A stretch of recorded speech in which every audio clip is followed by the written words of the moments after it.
Dona Ray Project Phase 6, Restoration and Monitoring. This is going to be given by Brooke Langston.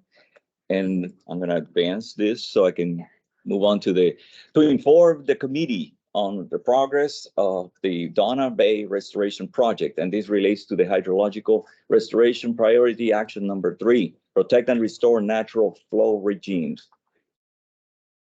I see Brooke is ready. Thank you.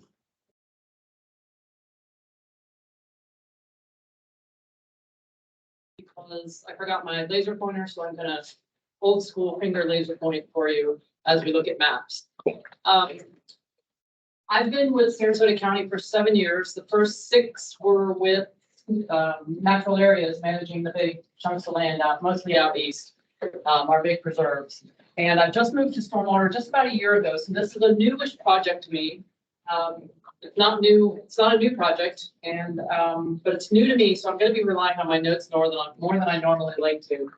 And I'm going to lean on John Ryan. This is much more his project probably than mine. And John, if I keep me on the straight and narrow, if I get anything wrong, feel free to jump in. John worked on this project lots longer than I did. So historically, Dona Bay and leaking down into the Gulf was fed by Cowpen Slough, which is the blue line right here. And that was a nice cool little creek and shallow meandering, delivering water to the Mayaca River and then ultimately to the bays until the 60s. And this is kind of the broken record part of our presentations, right? Until the 60s, it was a nice creek. And then we decided we needed to get water off the land really quickly, fill in the creek name, and it's a similar story all over the state, to reduce flooding and drain the wetlands for farming. This resulted in a deep straight canal, which delivered the water instead of going over to the Mayaca into Salt Creek and then into Shackett Creek and then coming down to Dona Bay in the Gulf through the Venice jetties. One result of this was the increase in acres of the watershed. The historic Dona Bay watershed was this brown line down here, about 10,000 acres. And currently the Dona Bay watershed includes all of this red line as well, which is 47,000 acres. And move to next slide. Wow, that was cool. In early 2000s, we undertook it didn't advance there. No, it's already. Yeah, there we go. Yep. Okay, cool. In the early 2000s, we undertook a comprehensive watershed management plan for Dona Bay. And we finished that in 2007. And some of the outcomes from that were to return the whole ecosystem to a more natural freshwater saltwater regime in the tidal portions of Dona Bay, to provide a more natural freshwater flow, to protect existing and future property owners from flooding damage, which is the third bullet, which kind of makes me happy that it's below some of the habitat goals for this one, to protect water quality and to develop potential alternative surface water supply options. That's what we're working on right now that are consistent with and support other plan objectives. So water supply as part of the other objectives, looking at habitat. There are 6 phases to this project. And working on 2 computers at once, go me. So the comprehensive plan outlined projects that could help meet these objectives. On this map,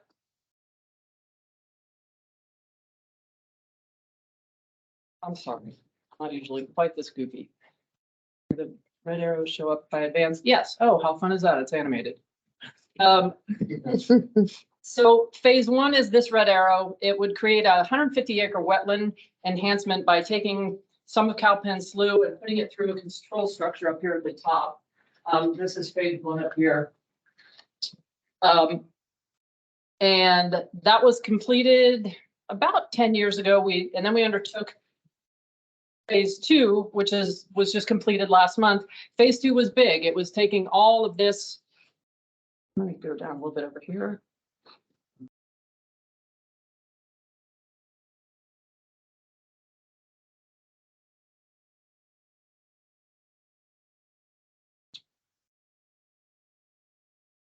Phase 2 is the blue arrow down here. And that was diverting into this holding tank. Oh, there we go. Thank you, red dot.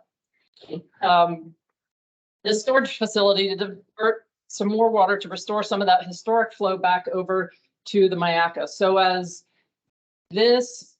water levels increase and this floods, it stores in here and then it will drain more slowly back over towards the Mayaca. A pipeline was constructed in there to reinforce this 380 acre. That's what that square pond is. That's the former Venice Minerals mining pit. And so that's now a major storage area for us. That completed just about a month ago. And interestingly enough, a whole bunch of this project relies on the diversion structures to move the water primarily from in this area right in here. There's two deep diversion structures in there to keep the water going where we want at, tenths of inches difference to keep some more water going towards Salt Creek and other water going towards Mayaca. This year we were super excited because we finished construction on that segment in August and we couldn't wait for it to flood to make sure it was going the right way. Guess what? We didn't hit flood levels and our diversion structures weren't tested this year because we just didn't get enough rain. As everybody knows, I think Sarasota County is 17 inches below average for 2023. So hopefully next year, for a lot of reasons, hopefully next year is wetter and we'll see what those structures are able to do and that they're going to work correctly. Advance that slide. Advance this slide.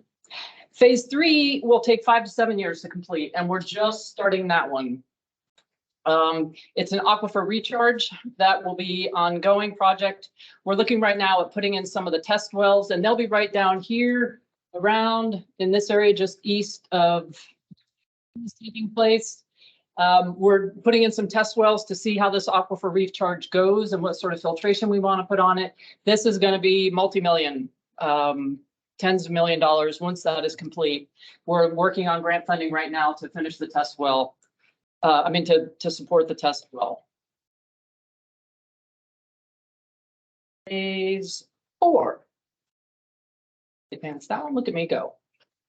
Phase 4 is the Kingsgate Weir. This is just west of 75, right where Dona Bay comes, right where the creek comes under 75, very near the Fox Creek, associated with Fox Creek, kind of just in the area of Oscar Scheer State Park, a little bit north of Oscar Scheer. This weir was constructed in the late 60s and it's been leaking for years. We're going to complete this in the next 2 weeks. This structure is all replaced now, and the new gates and the catwalk they're on order. They should be here any minute. So this will give us the ability to tap that off during storms and drought years, change the water levels significantly in that area. This one it's funny, it's a really big impact and a super short timeline to get it completed. Now we're just waiting, supply chain. We're just waiting on the materials to get here. Okay, then phase 5 is a fun one for us restoration folks. Phase 5 is looking at the Blackburn Canal, also part of the Curry Creek ecosystem. You can see here that it is south of Border Road. This is East Venice Avenue in Venice. Here is 75 cutting across. This was channelized as well in the 60s, early 70s to drag water from the Mayaca Basin over towards the west. And that's not so great for the water flows here or the salinity regime over here. So right now, phase 5 is we're getting ready to do the study for this project to look at where we put a block in here somewhere to stop the water from going all the way over here and just let the water go back into the Mayaca, which can handle it. The flows that would be diverted would be completely handleable by the Mayaca and will improve the salinity and the flows and the sedimentation in Curry Creek. It was really fast for a multi-decade project. I wanted to get through all that because the discussion and the input that I'm getting, that I'm going to ask you all for, is really the nut of this project, of this presentation today. So does anybody have any really big questions about any of the first 5 phases of this project before we move into my questions for you? You talked about the projects getting the flow regimes right. I just sort of wondered what other types of considerations, ecological considerations might be made, such as for habitat value of these water storage structures or water quality improvement functions of those structures. I know we had a presentation earlier this morning talking about the importance of considering habitat connectivity for fish that move in and out of salt water. Are you looking at those kind of angles in the project designs? It's almost like I planted you to ask that. I'm going to pause your question because that's what I'm going to lead this next discussion into. Does anybody else have any other questions about the initial phases, all the construction parts of this project? All right, well, thank you. That canal is currently accessible by kayak from one end to the other, correct? At high tide. Yeah, high tide, yeah. Yeah. Only at high tide? So would your structure prevent recreational use from one end to the other of kayaks and paddle boards? There would need to be a portage. You would need to go around whatever block we put in there. I'm hoping that this ends up a much bigger project, and we're just barely scoping it out right now and trying to find the best location for it. I'm hoping that it ends up a much bigger restoration project and not just dropping a ditch block in there. And if we could do a really cool big restoration project, then maybe a portage wouldn't be necessary. But right now the thinking was pretty simplistic. Let's just dam it up and send the water back in the other direction where it originally flowed. But that also leads into the discussion that I'm hoping to have now. But any other questions? Okay, so phase 6 of this project, and there is money from the state expenditure plan. This is all restore money. The bulk of this money is restore money, and we're backfilling it with lots of other funding along the way as the project grows. You know, being formulated more than 10 years, 12, 15 years ago, this project. Lots of things are changing. Funding is changing. Science is changing. Staff is changing. So the project is evolving too. And phase 6 was part of the original plan, and phase 6 is the monitoring and restoration element of this. Once all the what are we monitoring and what should we be monitoring? To answer your question about what are the habitat effects of this. As a stormwater person, I talk a lot more about water quality than I'm used to. In my head, water quality is going to equal, although salinity was really what you asked about, but salinity and water quality really are huge drivers behind habitat and healthy habitats and the correct habitats. So being a good stormwater person, I lead with water quality and salinity, but for me, in my heart and in my career, it's all about habitat. So what we're looking at right now is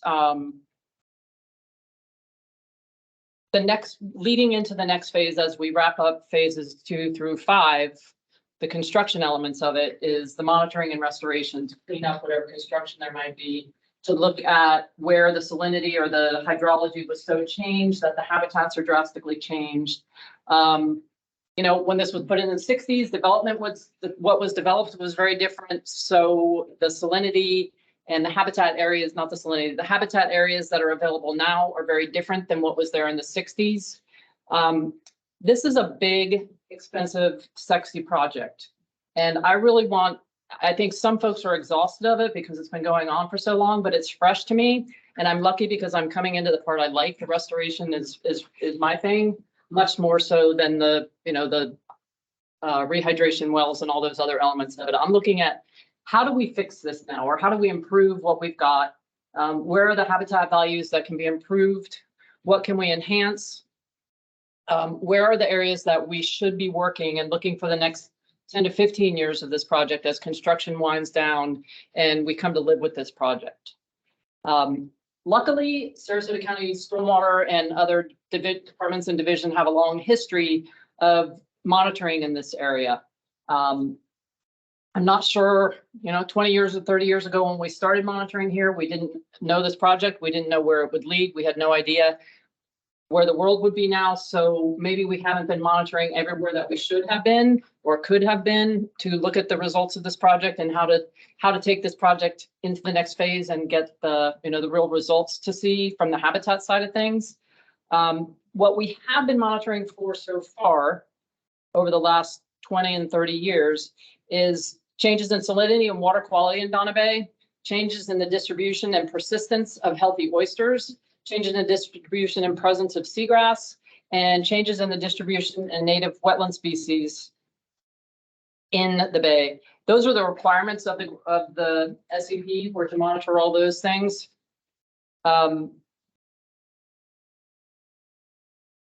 So data from all of the past and future monitoring will look at wetland enhancements, oyster reef restoration, and seagrass and salt marsh restorations. There's some more of the habitat questions answered or looked at least. Historically, this is where we've been monitoring. Do those pop? So we have data going back to 2003 at these bright blue dot locations, and for some reason, this dot didn't get enlarged. But all of those locations since 2003, we've looked at Secudisc readings, chlorophyll, specific conductance, total nitrogen and phosphorus, turbidity, dissolved oxygen, pH, and temperature. So we've got 20 years of data from those locations, which is really exciting to me. And all of those parameters relate directly to the goals of the project. Go forward. Can you advance the slide there? Or maybe not. Okay. We need to reshare. Oh, there we go. There we go. We also have this kind of data, and I'm not expecting anyone to read this. This is the kind of slide I don't love, but healthy oysters we've been monitoring in Blackburn Bay, Dona Bay, Dryman Bay, Sarasota Bay, all these associated bays. We've been doing oyster monitoring for about 20 years as well. We've got changes in the distribution and persistence. Can you just open that link?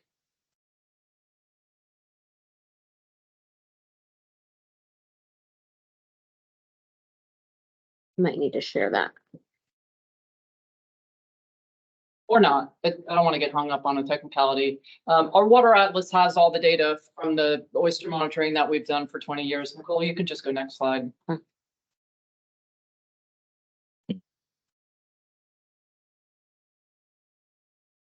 you want one more? So we've also got good data on the seagrass beds going back to 2006. And the changes in the distribution of native wetlands and in the restored water storage areas. So we've got transects all out here going back to 2006 and 7, looking at habitat values pre-construction for this whole area. Those were put in pre-extensive use of GIS. And so we're going to have, it'll be an adventure to recreate those. We probably won't be able to use the exact same transects, but we know roughly where they were. And we're working on to recreate those transects in those areas to look at habitat values going forward. So what I'm here for is to look at what are the next steps. In-house, we've got all this previous data. Some of you may have data that would contribute. We have some ideas of where we should look at continued monitoring and what are the rest of the areas we should look to restore. How do we decide all that? My team is relatively young and new, with a couple old geezers like us who have been around for a while and have this data and have this project in mind really clearly. But we're wrestling right now with going into the next 10 years of this project. What should we be, where aren't we monitoring? What should we be looking at to monitor further? And what are the restoration projects and options that we should be looking at? I'm also going to meet with Sarasota Bay Estuary program to ask them the same questions, but the beauty of these networks is pulling on your genius and your experience. And I don't know how much we can discuss today, or if I can send you a teaser email next week and see who's interested in helping us figure this out and put it together that way. But I'm just open to your input and your expertise on where to go forward. There is almost $1 million in the SCP for monitoring and restoration.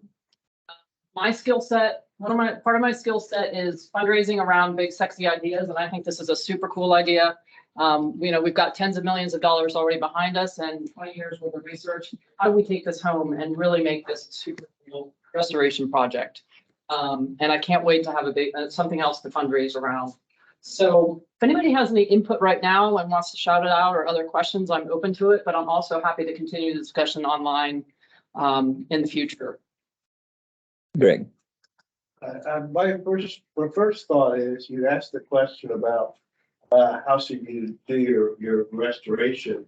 Do you have any overarching vision of what you want Dona and Roberts Bay to look like to be done at this point? Or I presume that's the focus of both of the restoration efforts. So if we can go back to, Go back. yeah, Tell me when. one more. So looking at this slide, this is the most logical. This is where we've got great data on both seagrass and oysters in these areas. I'm wondering, should we have been monitoring more here? Should we have been monitoring more here? Where are the sweet spots for doing restoration? Where should we be looking to start monitoring tomorrow? Particularly as the Kingsgate Weir is fixed, and we can have super tight control on water flows in that area. Where should we be monitoring, and what should we be trying to restore for? My background in California was oyster and seagrass together, combining those two in a really tight knit project. That's globally, that's the focus in these bays, shellfish and seagrass together. Where are the sweet spots in here to look at? Some of these places in here, we haven't seen oysters in 15 years. And someone said we should just stop monitoring there. There's no oysters there. I said, no. That's good data. And especially as we change the hydrology here drastically, and the salinity here drastically in the next couple months or year or so, what's going to happen with those oysters? Where should we be looking for the populations to rebound? Or where should we give up and start focusing our energy on restoring other spots as water levels, hydrology and salinity change? We have a question from Chris Anastasios online. Yeah, hey, so not really a question, more of kind of a thought. I definitely think, from a seagrass perspective, the expectation will be, as that watershed returns back to its, more historical size, that we should see an increase in seagrass. But to give you kind of a historical context based on our mapping, I mean, we've lost about 75% of the grass in Dona and Roberts Bay since about 2006. Most of the grass that occurs in that area is mostly what we would consider patchy or sparse grass, mostly haliduli. There's quite a bit of macroalgae too, which is the other point I wanted to bring up, was that when you're looking at monitoring not only the seagrass recovery, but also what's happening with the macroalgae, because I think that's going to be a big part of that recovery or restoration. But I think this might be a good place to talk to Tom about potential places to see if we could plant some grass and kind of kickstart it. Most of the grass that is in this area historically has been patchy or sparse, but I think those areas can maybe be augmented by some strategic planting in order to maybe get more continuous grass beds in this area. But I think it's going to be really interesting. The other thing I wanted to just throw out there, since it sounds like you've got some funding to do the monitoring of the system, is we map seagrass every 2 years using aerial photography, and this is a pretty small system relative to the rest of the coast that we map.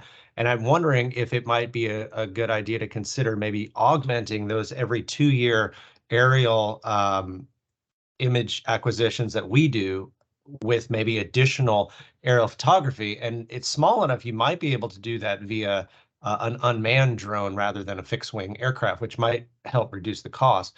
But it might be good to look at this segment of Dona and Roberts Bay a little bit more in a little bit more higher resolution than just every 2 years like we do. So that might be something too to consider in terms of monitoring change once the once your project is really going. Anyway, that's it. Thank you. No, that's a great idea. Thank you, Chris. And as you say, if we use the drone, it makes it super much more affordable. You're probably aware that Randy Johannesson leads up seagrass surveys. I think quarterly we're doing those. And John, do you know how long we've been looking at the algae as part of that? A couple years at least. We've been focusing on, for the last couple years at least, every time we do a seagrass survey, we're also looking at the macroalgae coverage of the seagrass beds. So we do have some of that, not really long term, but we definitely have started doing that as well. Great. Oh, one more question, and yes, I'm moving on. Yes, go ahead. Yes, I had one comment and one suggestion. Initially, I was involved originally in the project, and Ernie Estevez with Mode and Dave Tomasco back before, long before he was with her. We had a lot of data on salinity versus flow all over that estuary. Okay. And so we are able, the three of us, to look at what species, with I think oyster being the key, could be restored as a function of reduction of fresh water, therefore increasing the salinity. So that there was kind of an overarching goal in terms of restoration for habitat in the estuary, mainly oysters, but there were others that were looked at too, with on the sliding scale of salinity increasing with the flow reduction. The other recommendation I'd throw out, not necessarily related to monitoring, is like what was done on the Sarasota County celery fields, partnering with the Audubon Society. Mm-hmm. Is there a plan to open this up to the public? Because I think this could be as phenomenal or more so as the celery fields in terms of wildlife and interest in the community in participating and valuing this as an asset for like the celery fields is a good example. Yeah, absolutely. To go to your earlier point, Steve, does Mike Jones references you a lot when we're talking about this? Will he have Yes. He has all that data already? Okay, so this is It his. was in the original report you had up. Yep. And Dona Bay Mike Jones is the lead on the Dona Bay project. And, as I said, he references you a lot. So I'm sure we're considering all of that data that you all collected, and the questions that you asked are incorporated in this work. And if not, if you want to email me a specific question or email Mike and me a specific question or a specific data set to keep in mind, I'm happy to do that. That would be super helpful. To your second point, I know that we don't do this work without the support of the public, especially in this area that is so visible and already used. We are working with Sarasota County Parks to look for ways to incorporate Legacy Trail viewing areas or interaction, as well as working with the Beaches Department on how fishing, kayak use, boating impacts it, and how can we enhance the messaging that we do around this work to those user groups. We do a lot of cleanup diving in here, tons of recreational uses and impacts down in that area, and how we're working with the Parks Department on how do we enhance that and make sure that that the restoration doesn't collide with recreational use. I don't think we've included any Audubon Society or other formal groups from the outside yet, but that's a great idea. Well, yeah, and I'm thinking mainly about the upstream freshwater restoration areas and all the wildlife that'll bring in. That's really where Audubon. Sure. And that's a little bit, yes, Audubon focuses heavy up around the celery fields and heavily down in the Venice area. There isn't a lot of Audubon presence in there, but that might be a good new project for them. I worked for Audubon for 17 years prior to joining the county, so I've got good connections and understand that value well. So thank you. Thank you, everybody, for the questions. And if you still have some questions or comments, would you mind doing it at the break, at the lunch break? I'm sorry, but I tell you what, the opportunity that you just opened, that we can send a whole invitation to have a special online commentary, you already started. Sure. It's absolutely positive. We will, This was a teaser. I mean, this was just to get people thinking and exactly, and then in the coming days and weeks, as ideas come to mind, or questions come to mind. and the same concept of the meeting with Brandon's suggestion about having another meeting with the seagrass. That was definitely another invitation for everybody to participate. Nicole wants to say something? It was exactly that. Okay. But this presentation, the last presentation, we're gonna make sure we'll share everybody's contact information so that we can facilitate you guys meetings to get like information from all the stakeholders here too. So I appreciate everyone's input. Correct. I just want to respect the time. Thank you Yeah. so much. Everyone.